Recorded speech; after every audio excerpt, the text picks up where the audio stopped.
Bonjour à tous, je suis très heureuse de vous retrouver aujourd'hui sur la chaîne de Cocofina. Alors aujourd'hui, je vais vous parler de l'amino. Alors l'amino est une sauce que l'on peut utiliser dans divers plats, qui est connue pour en fait être une alternative à la sauce soja.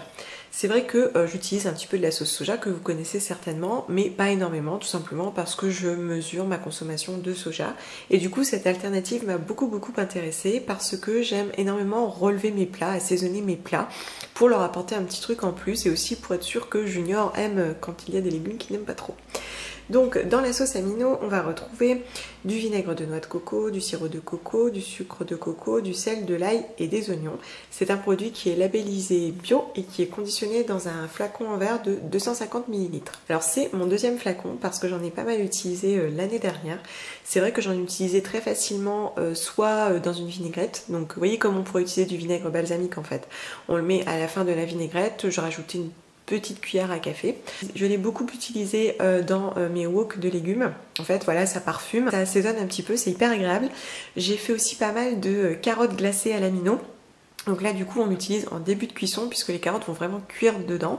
Ça va s'imbiber et c'est hyper intéressant, c'est hyper sucré et c'est vraiment très parfumé, c'est délicieux. Ou bien pour faire des sortes d'oignons caramélisés un petit peu confits que je vais utiliser soit dans un plat, soit dans un fond de pizza. Je trouve que ça apporte un petit goût supplémentaire qui est hyper intéressant. Et aussi, ça, je sais pas, ça rend aussi l'oignon bien fondant et un petit peu caramélisé, c'est hyper agréable. Je l'ai utilisé un petit peu partout, c'est vrai que ce que j'ai aimé, c'est ce côté très parfumé. C'est un produit qui est assez sucré, donc qui est quand même à utiliser avec parcimonie, du coup ça le rend assez économique, ça descend très doucement. À chaque fois, j'en mettais que 2-3 cuillères selon les plats. Même pour faire des carottes glacées, je crois que je mettais 3 cuillères à soupe. Je laissais cuire dedans avec un petit peu d'eau. Ça parfume énormément et ça rend aussi parfois certains plats un petit peu moins fades. Par exemple, je vous parlais du wok. Si par exemple, je peux mettre des bâtonnets de courgettes. Alors, moi j'adore les courgettes, mais c'est vrai que ça n'a pas toujours bonne presse et qu'on a facilement envie de dire que c'est un peu fade. Et ben, je vais en rajouter un petit peu pour relever le plat. En plus, dans notre famille, on aime énormément les associations salées-sucrées.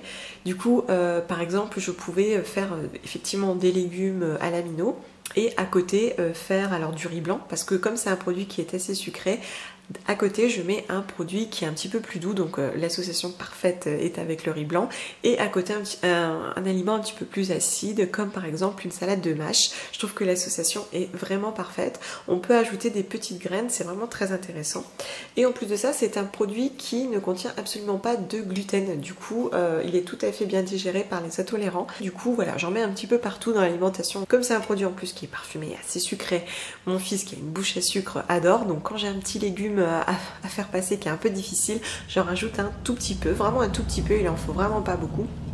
Et du coup, je l'associe à un féculent que je n'ai pas assaisonné et c'est vraiment très bon. Voilà, du coup, je ne peux que vous le recommander. Moi, je vous dis à très bientôt pour une prochaine revue. Bye!